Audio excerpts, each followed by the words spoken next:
heard a young bird calling.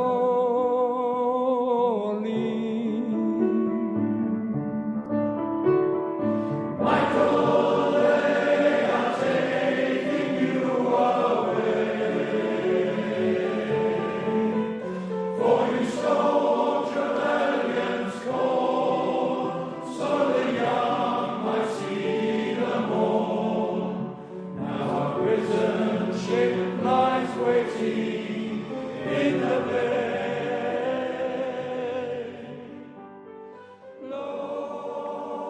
Music. My next guests are from a local choir, and this evening they will be honouring one of their members, World War II Navy veteran Norman Bartlett. Now, Norman is a tenor in the Hart Male Voice Choir, and the concert is going to be at St Peter and St Paul's Church in Godalming. And later, now I have checked with Norman, he does know about this because I don't want to be spoiling any surprises, but later Norman is going to be presented with a specially commissioned portrait to commemorate his war service and also many decades with the choir as well. And I'm delighted to be joined by Norman Bartlett. Norman, do you remember when you joined the choir? Nearly 40 years ago, I think it was. Now, David, obviously you and your choir wanted to honour Norman and his incredible service during the war. Who came up with the idea?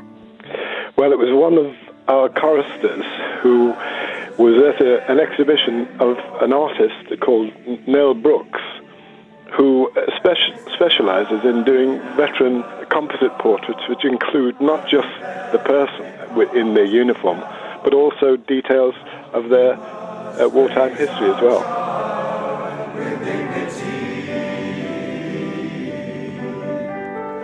Lord, I the fields of Athenry, where once we watched the small free birds fly.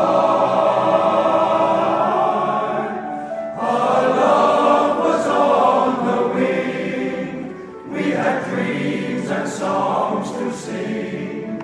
It's so lonely round the fields of Athenry.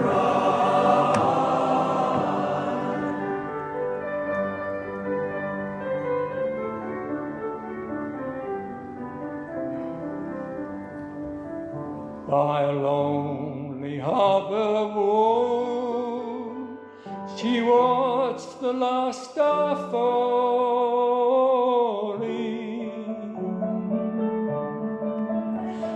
Gosh, I mean, Norman, you must have so many stories about your service in the Navy in World War II. Is there anyone that you'd like to share with us?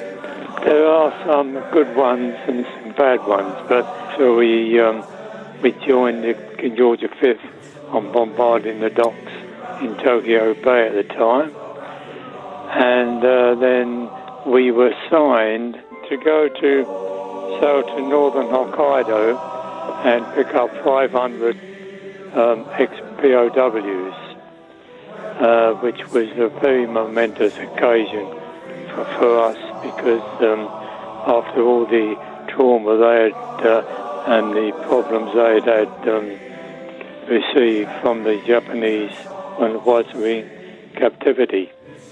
And that was one of the most touching moments, probably of my life, to see the lads come off the train and march unaided, for those that could walk, to the quayside, ready to board the ship. Very momentous.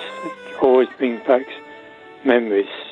I can imagine, Norman. Well, it's so lovely that this tribute is being paid to you this evening. Now, it is a very special concert for celebrating you, and also it's only your second one since the pandemic. Now, Norman, have you decided where your portrait's going to go?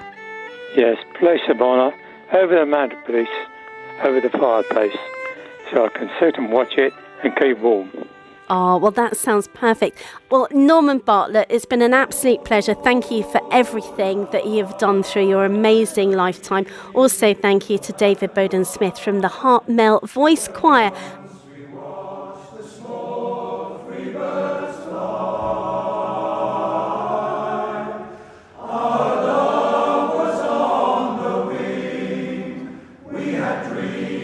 Songs to sing.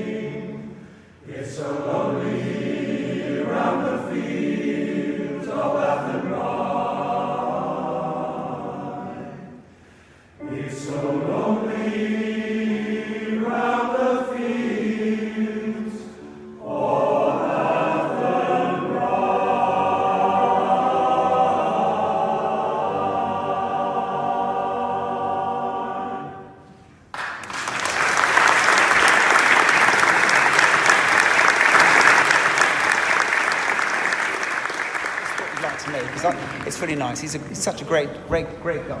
You know, I did say to Norman, what drives you, Norman? What keeps you going?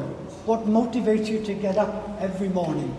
And he said, I want to live long enough to see the end of the DFS sale. I said to him, you ain't got a chance, Norman. And one fact, we're going to hear more about Norman just before the interval, but I'll let you into something that no one, I had to look this up on the internet, that Norman sang in the choir at the opening of Stonehenge. I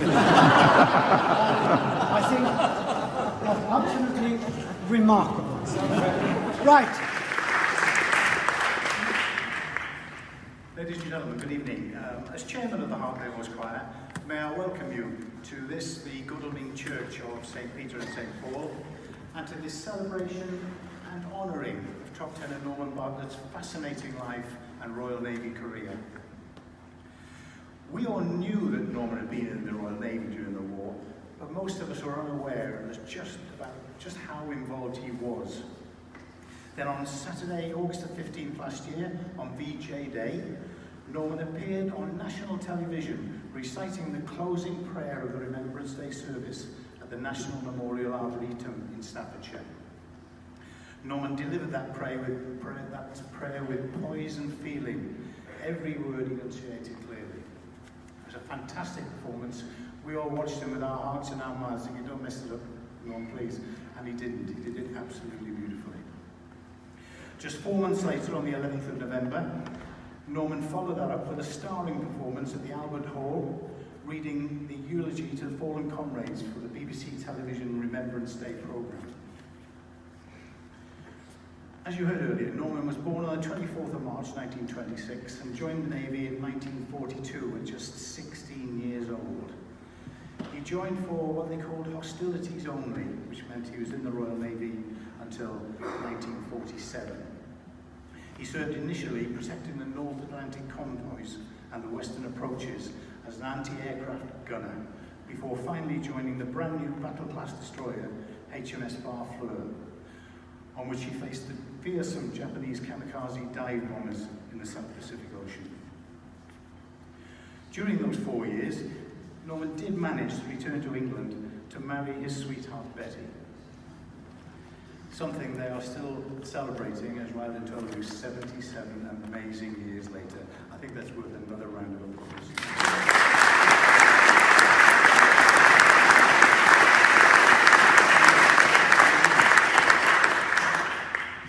To mark this auspicious occasion, we would like to present Norman and Betty with a reminder of his naval career and his life with Betty. Baritone Richard Colley will now explain how this all came about. Thank you, Mike. Good evening, everyone. I'm Richard Colley. I'm a baritone with this delightful choir, and have been so for 7 years. Nell Brooks, I met, quite intriguingly, the day after Norman did his bit up in Staffordshire in August of last year. I met Nell in a museum near Basingstoke. My wife and I were there touring around and came across an exhibition of paintings of World War II veterans. There were about 40 of these paintings, and I studied them with great interest. I got talking to Nell, who was the artist, and we chatted about various things, and I happened to mention about Norman being up there in Staffordshire, and actually a little anecdote that Mike didn't relate was that Norman says he's the only able seaman in history to have the heir to the throne as a warm-up act, which is true. So I showed some photographs of Norman at that day before, and she thought that he would be a very appropriate character for another portrait. Nell came up from Southampton to meet Betty and Norman near Camberley last September. She took lots of photographs, and Nell got to work, and eventually the portrait was finished in November. We then wanted to present it to Norman, and we did so, but certainly not in a way that we had planned. So because of the COVID pandemic, we actually did a small presentation at Norman's golf club. Yes, he plays golf regularly. And we did that with a few of us on Betty and Norman's 76th wedding anniversary. So that was then. We've been waiting for an opportunity since to do something more formal, and this is it.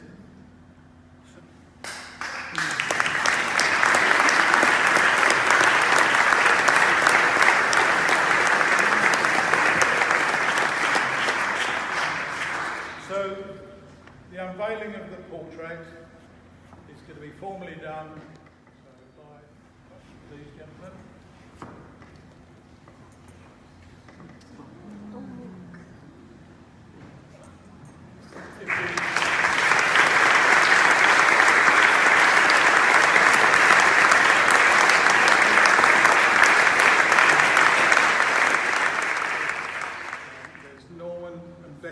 Dancing down there in the bottom right corner, and there's some ugly faces left and right of Norman's shoulders, which is us lot.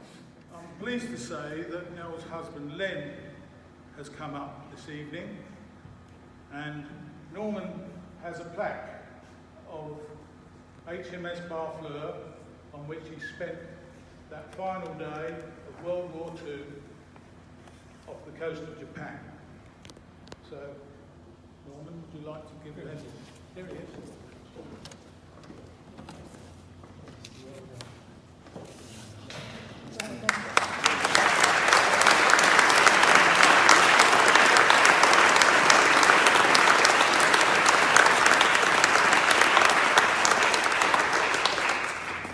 Good evening, ladies and gentlemen.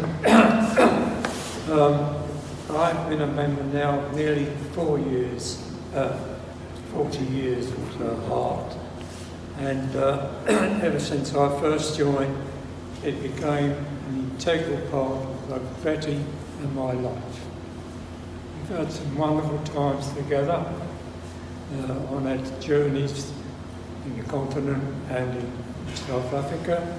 Wonderful times. We met some wonderful, lovely people, made lots of lovely friends, so what could one else say? But I would just like to say that there's too many people to thank individually for tonight's programme, but it's very emotional for me and very honourable to have this done in my benefit. I'm not normally lost for words, as the choir would tell you. I do have it on a bit. But tonight, I think emotion has got hold of me a bit. And I would just like to thank everybody in the choir for taking Betty and I into their hearts all these years. Judith, of course, and Kevin, and all the boys sitting over there and singing. It's been a great pleasure to be with you, and maybe continue to do so until I'm 100 old. But thank you very much, Mr. Vice Captain. Thank you much.